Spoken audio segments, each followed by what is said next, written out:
हाय hi, good morning, good afternoon, good evening. आज हम लोग डिस्कस करेंगे इन्वर्स, किसी फंक्शन का इन्वर्स कैसे निकालते हैं। फंक्शन चैप्टर में इन्वर्स का बहुत इम्पॉर्टेंट कॉन्सेप्ट है कि the inverse of a function. तो हम लोग देखेंगे कैसे इन्वर्स निकालना जाता है और क्या कंडीशन में इन्वर्स निकलता है। तो एक काम करते हैं, सपोज़ हमारे पास एक फंक्शन है एफ ए से बी में। तो ए से बी में सपोज़ फंक्शन है हमारे पास। तो फंक्शन बेसिकली क्या करता है, एक सेट ए से इनपुट उठाएगा और सेट बी में आउटपुट देगा। तो ये सपोज़ इस मशीन का नाम एफ है। तो इनपुट का मतलब होता है डोमेन, यहाँ से एक्स लिया और यहाँ प्रोड्यूस किया एफ एक्स, राइट, जिसको हम लोग वाई बोलते हैं। अब मान लेते हैं कि फंक्शन वन वन और ऑन टू है। वन वन ऑन टू का मतलब ये है कि इसका सारे एलिमेंट जो है ए से सेट बी में 1 to 1 जाएगा। प्लस ऑन टू का मतलब ये है कि इस सेट में एक भी एलिमेंट खाली नहीं बचेगा, यानी कि सारे कोडोमेन, जिसको सेट बी को कोडोमेन बोलते हैं, सारे एलिमेंट को वो लेगा। तो अगर ऐसा होगा, कहने का मतलब है फंक्शन अगर वन वन ऑन टू है, then we can define another function B से ए। हम एक नया फंक्शन बी से ए डिफ़ाइन कर सकते हैं, जिसका इनपुट वही होगा जो कि एफ़ वाले का आउटपुट था, यानी कि वाई। तो ये क्या करेगा, यहाँ से वाई उठाएगा और ये आउटपुट देगा एक्स। इस फंक्शन का जो बी से ए में जो इसके आउटपुट को यानी कि वाई को लिया और यहाँ एक्स प्रोड्यूस किया, उसको बोलते हैं इन्वर्स फंक्शन, और उसको डिनोट करते हैं एफ इन्वर्स से। क्लियर है? तो बेसिकली कोई भी function one one onto है, वो तो वन वन ऑन टू है, तो यहाँ से एक्स इनपुट लिया, यहाँ आउटपुट वाई दिया, उसी वाई को फिर से डाला, इनपुट लिया और यहाँ प्रोड्यूस किया X. So basically we have a full cycle, यहाँ से एफ गया, फिर यहाँ से एफ इन्वर्स आ गया। लेकिन कंडीशन ये होना चाहिए कि फंक्शन को one one and onto होना चाहिए। ये नेसेसरी एंड सफिशिएंट कंडीशन है, इसके बगैर नहीं हो सकता है। सो बेसिकली हो क्या रहा है, वो ये रहा है कि हम लोग फिर से हम रिपीट करते हैं बिकॉज बहुत इंपॉर्टेंट है। यहाँ पे डेफिनेशन लिखा हुआ है, let F A to B a one one and onto function, then there exist, यानी कि एग्जिस्ट करेगा यूनिक फंक्शन। एक फंक्शन यूनिक होगा बी से, जिसका नाम जी है, such that F X equal to Y अगर है तो जी वाई इक्वल टू क्या होगा, एक्स होगा, जो हमने बताया अभी, for all X belongs to A and Y belongs to B. Definition उतना इंपॉर्टेंट नहीं, हमने जिस लैंग्वेज में समझाया वो समझना इंपॉर्टेंट है। तो हम लोग बोलते हैं G is the inverse of F और उसको डिनोट करते हैं एफ इन्वर्स से। क्लियर है? नाउ ध्यान रहे कि यहाँ पे एफ इन्वर्स जो होता है, एफ इन्वर्स ये जस्ट नोटेशन है, इसको बोलते हैं इन्वर्स ऑफ एफ, किसी फंक्शन का इन्वर्स। ध्यान रहे, and this is not the reciprocal of one upon F. This is one upon function को डिवाइड किया गया, यहाँ पे नोटेशन है, तो कभी इससे कन्फ्यूज़न नहीं होना चाहिए। जैसे कि 2 का पावर -1 को हाफ लिखते हैं, वैसा नहीं कर सकते हम लोग। So fine, now why the condition one one onto is necessary. Suppose function one one onto अगर नहीं है, वन वन ऑन टू अगर नहीं है, तो सपोज़ मिनिमम फंक्शन है। तो मिनिमम होगा तो क्या होगा कि कुछ इस तरह का होगा मिनिमम। अब अगर यहाँ से तो फंक्शन है, लेकिन अगर यहाँ से अगर यहाँ लिया जाएगा एफ इनवर्स, तो ये फंक्शन का डेफिनेशन को वैलिड नहीं करता है, बिकॉज एक पॉइंट का 2 इमेज मिल रहा है, तो ये नहीं चलेगा। तो ये फंक्शन अगर मिनिमम है तो इसका इन्वर्स नहीं निकाल सकते। दूसरा कंडीशन ये है कि अगर फंक्शन हमारा सपोज़ करते हैं कि ऑन टू नहीं है, इनटू है, तो इनटू में क्या होता है कि सपोज़ कुछ मान लिया वन वन ही है, तो ऑन टू मतलब कुछ ना कुछ एलिमेंट यहाँ छूट जाएगा। Now if you choose from this set to this set, अगर फंक्शन बना रहे हैं तो इसमें एक एलिमेंट छूट जाता है, तो फंक्शन का डेफिनेशन को अगेन वैलिड नहीं है, क्योंकि फंक्शन का डेफिनेशन में सारे इनपुट को लेना होता है वो मशीन को, तो ये एक इनपुट छूट जाएगा। तो ये इनटू फंक्शन है, तो इसका भी इन्वर्स पॉसिबल नहीं है। तो हम लोगों ने देखा कि कैसे one one onto function ही का ही इन्वर्स निकाल सकते हैं और किसी का नहीं निकाल सकते। नाउ द पॉइंट इज़ कि यहाँ से x लिया और यहाँ y प्रोड्यूस किया, और यहाँ से y लिया और x प्रोड्यूस किया ना। सोचते हैं ग्राफिकल टर्म में कि अगर एफ एक्स का अगर ग्राफ देखा जाए, तो एफ एक्स का ग्राफ पे अगर कोई पॉइंट लिया जाएगा तो उसको एक्स कॉमा वाई बोलेंगे, कोऑर्डिनेट ज्योमेट्री के टर्म में सोच रहे हैं। और एफ इनवर्स एक्स में क्या हो रहा है कि चूँकि इसका डोमेन और रेंज इंटरचेंज हो गया है तो वो पॉइंट वाई कॉमा एक्स हो जाएगा। क्लास 11 में कोऑर्डिनेट ज्योमेट्री में पढ़ाया जाता है कि कोई भी पॉइंट एक्स कॉमा वाई को और दूसरा पॉइंट वाई कॉमा एक्स है तो ये दोनों क्या होता है, इमेज होता है। किसके रिस्पेक्ट में? With respect to line Y equal to X. यानी कि कोई भी फंक्शन एफ और उसका इन्वर्स जो होता है are always symmetrical about line Y equal to X. यानी कि कोई भी function line Y equal to X के अबाउट सिमेट्रिकल होता है। ऐसा क्यों हो रहा है? बिकॉज इंटरचेंज हो रहा है डोमेन और रेंज उसका रीज़न समझाया हमने कि यहाँ से इसका डोमेन था, ये रेंज था, रेंज और डोमेन हो गया तो X comma Y becomes Y comma X. तो हम लोग ध्यान रखेंगे कि कोई भी फंक्शन और उसका इन्वर्स क्या होता है, सिमेट्री रखता है अपने Y line Y equal to X के अबाउट। नो यहाँ पे कुछ प्रॉपर्टीज़ है उसको देख लेते हैं। बाइजेक्शन का मतलब पता ही है क्या होता है, 1 1 एंड ऑन 2 बोलते हैं। तो इन्वर्स किसी भी फंक्शन का, बाइजेक्टिव फंक्शन का जो इन्वर्स होता है वो यूनिक होता है, एक ही होता है, मतलब दो एक से ज़्यादा नहीं हो सकता है। प्लस जो इन्वर्स होगा वो भी 1 1 एंड ऑन 2 होगा, डेट इज़ बाइजेक्शन होगा। सेकंड है कि अगर कोई फंक्शन का अगर उसका बाइजेक्शन है यानी कि 1 1 ऑन 2 है और उसका इन्वर्स जी है तो एफ ऑफ जी जो होगा कंपोजिट फंक्शन एक्स ही होगा और या जी ऑफ एफ भी एक्स होगा। यहाँ ध्यान देने वाली बात है, यहाँ पे हमने दिखाया था कि यहाँ से हमने एक्स को वाई बनाया, फिर यहाँ से एफ इन्वर्स क्या हुआ, एफ इन्वर्स जो हुआ था, एफ इन्वर्स जो वाई था हमारा वो एक्स हो गया, राइट, क्योंकि इसी पे चला गया। क्लियर है? बट वाई इक्वल टू क्या बोला था हमने, वाई इक्वल टू तो एफ एक्स होता है, तो एफ इन्वर्स जो एफ एक्स होगा ये एक्स होगा। ये इस बात का प्रूफ है जो हमने यहाँ लिखा है, कंपोजिट फंक्शन जो है नीचे में F of G. Similarly G of F भी हमारा एक्स होगा। ये बहुत सिंपल सा है। For example I can show you an example. Suppose just the function E raise to X and L N X, ये दोनों का इन्वर्स होता है। तो इन्वर्स है तो अगर इसका एफ ऑफ जी करेंगे तो एफ ऑफ जी अगर निकाला जाए तो e raise to L N X हो जाएगा। But e raise to L N X तो एक्स होता है, वही लिखा हुआ है यहाँ पे ई रेस टू एक्स। और सपोज जी ऑफ एफ निकालना है तो जी ऑफ एफ क्या होगा, ये हो जाएगा, ये भी एक्स आ जाएगा। तो उसी चीज़ को हमने वैलिडेट किया है, बताया है कि एफ ऑफ जी या जी ऑफ एफ जो होगा हमेशा एक्स के बराबर होगा। एग्जाम्पल लिखा हुआ है एक्सपोनेंशियल ऑफ एक्स मतलब ई रेस टू एक्स होता है and log of x. Fine. दूसरी बात सिमेट्री वाली बात है, ई रेस टू एक्स और लॉग एक्स का ग्राफ तुम लोग को याद होगा। तो यहाँ पे हम ग्राफ ड्रॉ करके दिखाते हैं e raise to X and L N X का graph. This is the graph of E raise to X and we have the graph of L N X. तो हम लोग को याद है एल एन एक्स का ग्राफ कैसा होता है। This is the graph of L N X and this is the line Y equal to X. दिख रहा है सिमेट्री? देखो इधर ई रेस टू एक्स है, इधर एल एन एक्स है। सिमेट्री का मतलब ये है कि इस पर कोई भी अगर पॉइंट लिया जाए तो इसको इमेज मिरर माना जाए Y equal to X line को, तो इसके जस्ट एक पॉइंट इधर मिलेगा। यानी कि अगर एक्स कॉमा वाई यहाँ पे लिया जाए तो इस पर एक पॉइंट होगा वाई कॉमा एक्स ऐसा, यानी कि 1 कॉमा 2, यहाँ पे 2 कॉमा 1 होगा। सो सिमेट्री बताया हमने यहाँ पे। नाउ एक बहुत इंपॉर्टेंट कॉन्सेप्ट है इसमें सिमेट्री का ही है कि यहाँ पे दिखाया जो ग्राफ जो है दोनों मीट नहीं, इंटरसेक्ट नहीं कर रहा है। लेकिन कई बार ऐसा होगा कि फंक्शन और उसका ग्राफ जो है इन्वर्स जो है दोनों इंटरसेक्ट कर रहा होगा। अब इंटरसेक्ट कर रहा होगा तो सिमेट्री को मेंटेन करने के लिए उसको line Y equal to X पे ही मिलना पड़ेगा, अदरवाइज सिमेट्री ब्रेक हो जाएगा, क्योंकि दोनों को उस पर सिमेट्री होना है। फॉर एग्ज़ाम्पल ये हमारा फंक्शन है, सपोज एक हम बनाते हैं line Y equal to X. Fine. और सपोज़ हम एक ग्राफ लेते हैं किसी, सपोज़ जस्ट एक रैंडम मान रहे हैं कि एक फंक्शन लिया हमने जिसका कि हमने ग्राफ बनाया, ये मेरा एफ एक्स है, ठीक है।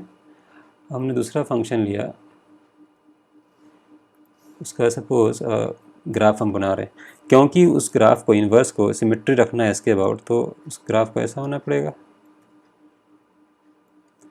तो ये एफ इन्वर्स है।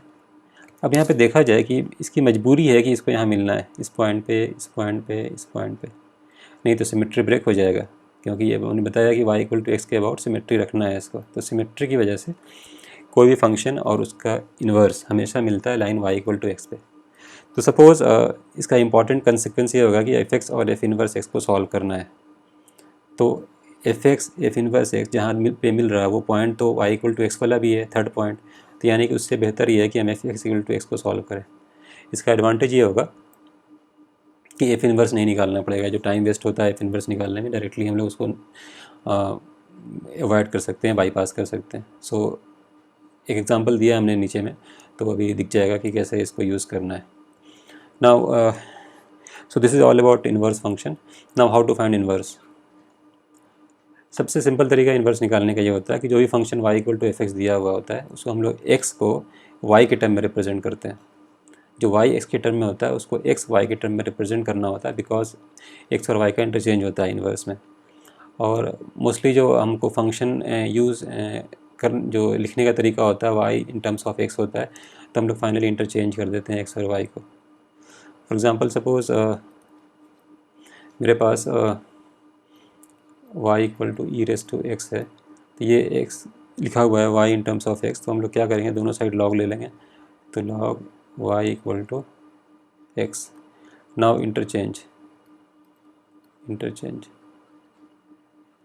जो भी आएगा वही हमारा इन्वर्स होगा। इंटरचेंज करेंगे तो x के y हो जाएगा, y को हम लोग बोल देंगे f इन्वर्स और हमारा ln x हो जाएगा, जो हमने बताया था कि ln x और ई रेस टू एक्स दोनों इन्वर्स होता है। So basically y equal to E raise to X को ऐसे प्रोसीड किया हम लोगों ने। So this is inverse of E raise to X. ना कुछ एग्जांपल सॉल्व करते हैं, बिकॉज एग्जांपल्स मैथ्स है, तो जितना एग्जांपल सॉल्व करेंगे, जितना प्रॉब्लम देखेंगे, उतना ज़्यादा हमारा फ़ायदा होगा और उसको हम लोग प्रैक्टिस करेंगे। सो पहला क्वेश्चन इसी की तरह है, तो इसको कर लेंगे, तुम लोग खुद से कर लेना। सारे क्वेश्चन का आंसर नीचे दिया हुआ है। सपोज़ इस क्वेश्चन को सॉल्व करना है तो हम लोग इसको y मान लेंगे। y मानेंगे तो कितना हो जाएगा, y minus 1 equal to ln x plus 2। Now इसको हटाना है तो x को y के टर्म में लिखना है, तो we can write x plus 2 E raise to y minus 1। Now interchange x and y, so y equal to, ये 2 उधर चला जाएगा, so minus 2 plus E raise to y minus 1। So this is our F inverse, minus 2 plus E raise to x minus 1। Clear है? इसका देखो answer नीचे में दिया हुआ है, ये आंसर है इसका, minus 2 plus E raise to x minus 1। इसको हम लोग सॉल्व कर लेंगे। सॉल्व कर दिया हमने, यहाँ भी वैसे ही करना है। यहाँ इसको y मान लो, क्रॉस मल्टीप्लाई कर दो, so 2 raise to x equal to y plus 2 raise to x into Y. So यहाँ से आ जाएगा 2 raise to x 1 minus Y is equal to 2 raise to x, and finally what you will get, 2 raise to x equal to, sorry यहाँ पे कुछ गड़बड़ कर दिया हमने, यहाँ पे y होगा ना, so 2 raise to x equal to y upon 1 minus y. Take log both side with log base 2, you will get answer. Similarly ये क्वेश्चन वैसे ही करना है, इसको उधर y मान के और साइन इनवर्स के टर्म में आंसर आएगा। ये क्वेश्चन थोड़ा अच्छा है, इसको थोड़ा ध्यान से देखते हैं हम लोग। इसको y अगर माना जाए तो यह आ जाएगा e raise to x by 2 minus e raise to minus X by 2 equal to Y. अब इसमें x को y के टर्म में रिप्रेजेंट करना है, तो बेसिकली सॉल्व करना है, तो एक काम करते हैं, इसको t मान लेते हैं। ध्यान रहे t हमेशा पॉजिटिव होगा, because e raise to x by 2, तो अगर उसको t मानोगे तो ये 1 अपॉन t हो जाएगा। So what you will gate, t minus 1 upon t equal to y, so you will have a quadratic in t, so t square minus ty minus 1 equal to 0. So what is t? T equal to minus b plus minus how much, divided by 2. Fine. अब ध्यान रहे t positive है, तो obvious सी बात है कि यहाँ पे अगर नेगेटिव साइन नहीं ले सकते हैं, क्योंकि ये जो क्वांटिटी है ये y से बड़ा है, तो ऑब्वियसली मेरा t उतना ही उसको हटाना पड़ेगा। नेगेटिव वाले को. So since t is positive what you'll get. Okay I miss 2 here, तो यहाँ पे थोड़ा सा मिस्टेक हो गया है, यहाँ पे 2 चिपका दो. सो यहाँ 2y आ जाएगा, यहाँ 2y हो जाएगा, यहाँ 2ty,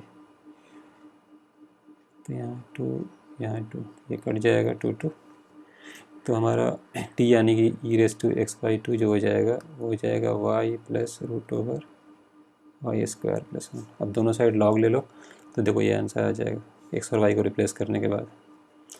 तो ये क्वेश्चन क्लियर है, 5th वाला हो गया. अब एक डिफरेंट क्वेश्चन देखते हैं कि इन्वर्स नहीं निकालना, कंडीशन दिया हुआ है. ये दिया है कि एक फंक्शन R2R है, f(x) क्यूबिक फंक्शन है, इन्वर्टिबल यानी कि इन्वर्स इसका निकल रहा है, तो एक अरेंज क्या होगा. अब इन्वर्स निकलने के लिए क्या बताया था, 1 1 एंड ऑन 2. ये 1 1 एंड ऑन 2 होना पड़ेगा ना. ऑन 2 तो पहले से बताया था क्यूबिक फंक्शन और ऑलवेज ऑन 2, तो ये तो टिक मार्क हो गया है ना. 1 1 के लिए क्यूबिक फंक्शन है तो इसका f'(x) जो होगा या तो पॉजिटिव या नेगेटिव होना चाहिए. तो f'(x) जो इसका आएगा 3x² + 2a + 2 × x + 3 ये पॉजिटिव होना चाहिए क्योंकि इसका ये कोएफिशिएंट पॉजिटिव है ना. किसी भी क्वाड्रेटिक का अगर ऑलवेज पॉजिटिव होता है तो उसका डिस्क्रिमिनेंट d वो क्या होना चाहिए, डिस्क्रिमिनेंट d जो है वो <0 होना चाहिए. तो इसका मतलब ये होगा b² - 36a <0. इसको सॉल्व कर लो, ये आंसर आ जाएगा 1 से 4 वाला. क्वेश्चन नंबर 4 कर लेते हैं. ये फंक्शन है जिसमें यूनिफॉर्म डिस्ट्रीब्यूशन है फंक्शन का, यानी कि फंक्शन अपने कुछ इंटरवल पे ब्रेक हो रहा है. x<1 के लिए x है, x 1 से 4 में x² है, और इधर √x है x greater than 4 के लिए. तो प्रोसीजर वही रहेगा वापस से जो हम लोग किए थे. हम लोग इसको सिंपली y मान लेंगे इसको. तो अगर y मानेंगे तो हमारा y = x हो जाएगा. So will just write here. So first I will write y क्योंकि y लिखना है. नाउ x<1 होगा तो x और y बराबर है, तो हमारे पास y भी <1 हो जाएगा. नाउ यहाँ देखते हैं अगर इसको y माना जाए तो x = कितना आएगा, ±√y आएगा, लेकिन नेगेटिव √y नहीं ले सकते हैं बिकॉज x 1 से 4 है, पॉजिटिव है. So just right y. Fine. Now अगर x का वैल्यू 1 से 4 है तो x² का वैल्यू होगा 1 से लेके 16 तक, राइट. तो x² का वैल्यू 1 से 16 होगा, तो y का जो वैल्यू होगा वो हमारा क्या लिखना होगा, 1 से लेके 16 तक. तो हम यहाँ पे लिखेंगे 1 इक्वलिटी लगा हुआ है y < 16, right.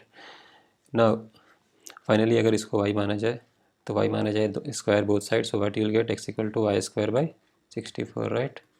So y² / 64. Now here what you will gate, x का वैल्यू 4 से बड़ा है तो y का वैल्यू क्या होगा, उसका स्क्वायर होगा, तो 16 से बड़ा 16 से बड़ा हो जाएगा. सो what will write, x greater than 16, right. So y greater than 16 क्योंकि y में लिखना है.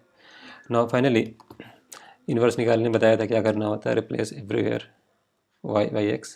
सो what will get answer, this is our f inverse. So x < 1 and this is √x and this is our x greater than 16, right. So this is our answer. Fine. Finally last question है कि एक function दिया हुआ, उसका domain codomain दिया हुआ और उसको डिफाइन किया गया इस तरीके से. तो बोल रहे हैं what is the solution of this equation f(x) = f inverse x, that is find x. ये वही क्वेश्चन है जो हमने बोला था कि f(x) = f inverse x solve करने का मतलब ये है कि ये क्या होता है, ये दोनों एक ही पॉइंट पे आके मिलता है, इस सेम एज x. तो हम लोग इसको क्यों निकालेंगे, टाइम वेस्ट होगा, मजदूरी करने से फ़ायदा है नहीं.